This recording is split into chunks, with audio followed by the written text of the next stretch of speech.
Your name isn't in the will. I blinked, thinking I'd misheard the lawyer. My hands were clasped tightly in my lap, nails digging into my palms. My brothers sat 2 chairs down, not even trying to hide their smirks. But I was the one who... I whispered, but my voice didn't reach anyone. Not even myself. Mom and Dad felt it was more appropriate this way, Richard said, clearing his throat like he was reading off a script. You know, since you're already comfortable. Comfortable? I paid off their mortgage. I skipped grad school to care for Dad after his stroke. I worked 2 jobs while they went on cruises. And now I wasn't even worth a mention? The lawyer avoided my eyes. They left everything, property, cash, retirement accounts, to David and Richard. Nothing for you, Emily. I nodded slowly, eyes burning but dry. I didn't cry. Not there. Not in front of them. I just sat still, like a statue in a chair that no longer belonged to a daughter. The silence wasn't weakness this time. It was something else. Something shifting. Growing up, I was the invisible sibling. David was the golden boy, charming, athletic, the one who could do no wrong. Richard, the eldest, was the one they depended on for everything, or so they claimed. Me? I was the quiet one, the helper, the one who made things work without asking for recognition. I still remember my 16th birthday. There was no cake, no party. Mom said, "We'll do something next week, sweetheart. David has his big swim meet today." We never did. At every family dinner, I was the one cleaning up, scraping leftovers into plastic tubs while the boys lounged on the couch, laughing about their next big plans. When Dad lost his job, it was me who picked up extra shifts at the diner and quietly slipped cash into the kitchen drawer. No one asked where it came from. They just assumed it would be there. College was a dream I had to fund alone. I got a partial scholarship, then worked nights just to afford rent. When Dad had his stroke, I dropped everything to move back home.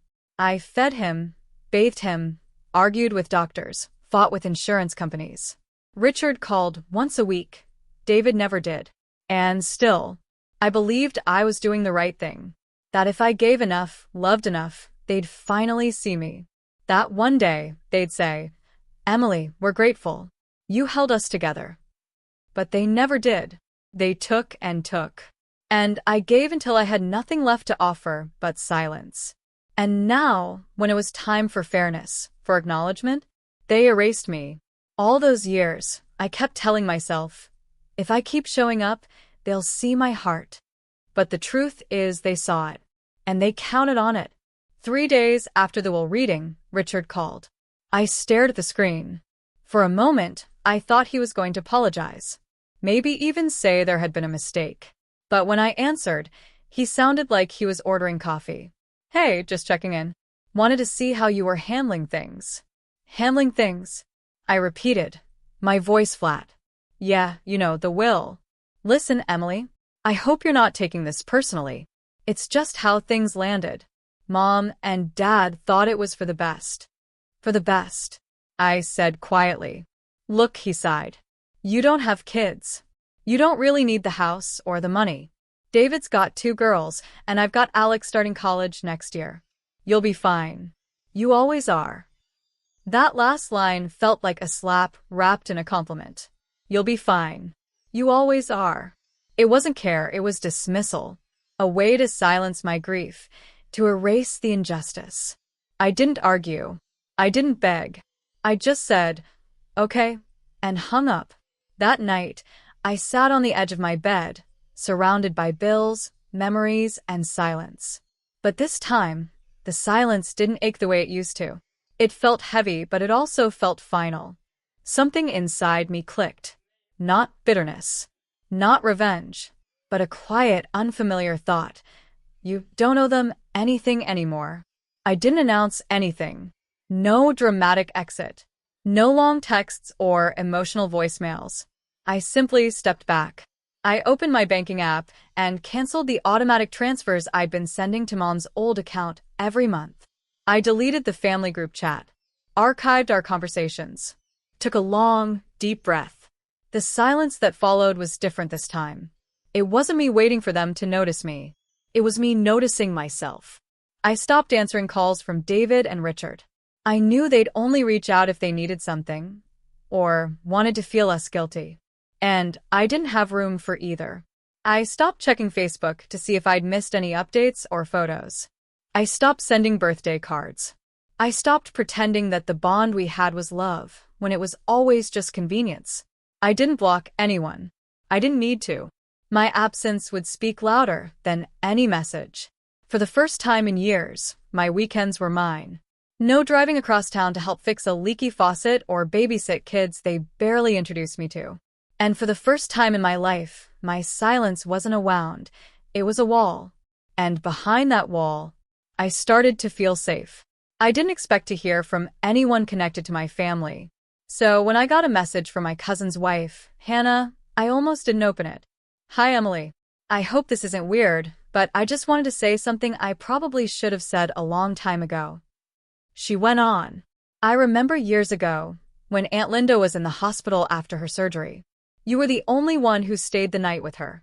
You fed her, helped her to the bathroom, even braided her hair so she wouldn't feel embarrassed when visitors came." My mom still talks about that. She said, "Emily doesn't make a big show, but she shows up."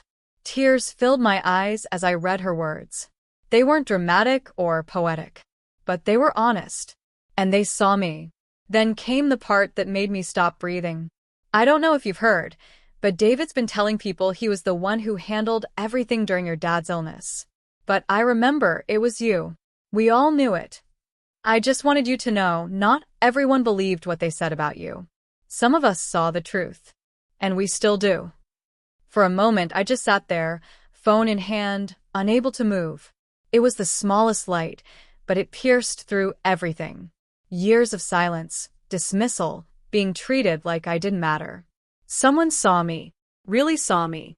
And that tiny crack in the wall I'd built, it let in something I didn't realize I'd been starving for. Validation.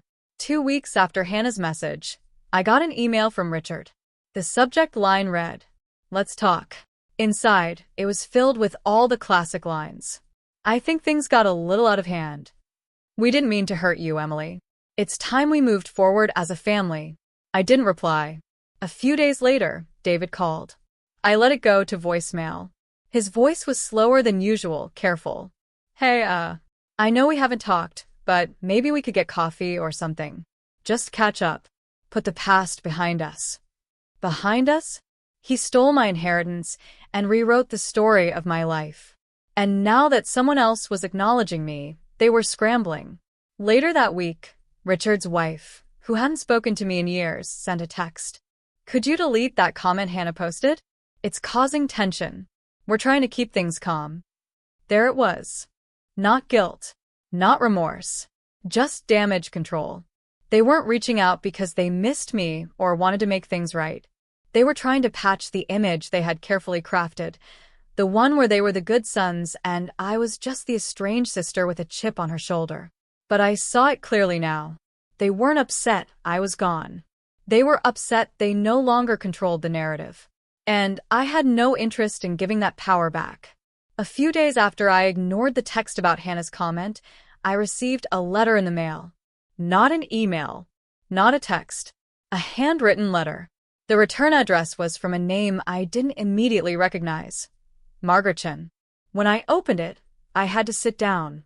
"Dear Emily, you may not remember me, but years ago, you were my hospice nurse when my husband was passing. I was the tired woman in room 214 who used to fall asleep in the chair next to him. You brought me tea without me asking. You fixed the blanket around my shoulders. You didn't say much, but you saw me. One night, you sat beside me while I cried silently. You didn't ask why. You just stayed. I saw a post from someone in your extended family recently. They were talking about you, as if you were selfish. I don't know what happened between you all, and it's not my place to guess. But I just wanted you to know, selfish is the last word I would ever use for you. You gave me more comfort in 2 weeks than some people gave me in a lifetime. I still think of you when I drink tea at night. Thank you, Emily, for being exactly who you are." I read that letter 3 times before setting it down. I wasn't crying from pain this time. I was crying from being seen. Not for what I gave, not for what I did, but for who I was when no one was looking. That letter didn't just fill a hole. It rebuilt something in me. It was proof that the kindness I gave without expectation had quietly grown roots in places I never imagined. It hadn't been lost. It had simply been waiting to come back. It was a Sunday afternoon when I heard a knock at the door. I wasn't expecting anyone. Through the peephole, I saw David. He stood there, hands in his pockets, shifting his weight like a child caught doing something wrong. I opened the door, not wide, just enough. "Emily," he began. "Look, I know things have been tense. I didn't come here to fight. I thought maybe we could talk." He looked older, tired, like someone who had finally started realizing what he lost. But I didn't feel the pull to fix it anymore. Not out of anger, just clarity. "I don't think there's anything left to say," I said gently. He opened his mouth to respond, but I didn't give him the chance. I stepped outside, pulled the door halfway behind me, and met his eyes. "I hope you find what you're looking for," I said. "But I'm not part of this story anymore." He blinked, Didn't argue. just gave a faint nod, and walked back to his car. I stood there a moment longer, the breeze brushing past me like a whisper. No doors slammed, no shouting, no guilt, Just peace. and in that quiet final moment I realized, sometimes saying no is not the end. It's the beginning of your real life. Looking back now, I don't carry anger, not even regret. What I carry is truth. The truth that I gave everything to people who only saw me when they needed something. The truth that I was never weak for loving them, only tired from carrying their expectations. I used to think loyalty meant staying. Now I know it means standing by yourself, even when no one else does. If you're watching this and you've been left out, pushed aside, made to feel like your silence means nothing, listen to me. Silence is not surrender. Sometimes, it's the strongest thing you'll ever offer. And walking away? It isn't giving up. It's choosing yourself in a world that taught you to put everyone else first. So no matter what they took from you, inheritance, recognition, your voice, know this. They can't steal your worth. That belongs to you. And you don't need anyone's permission to finally live like it.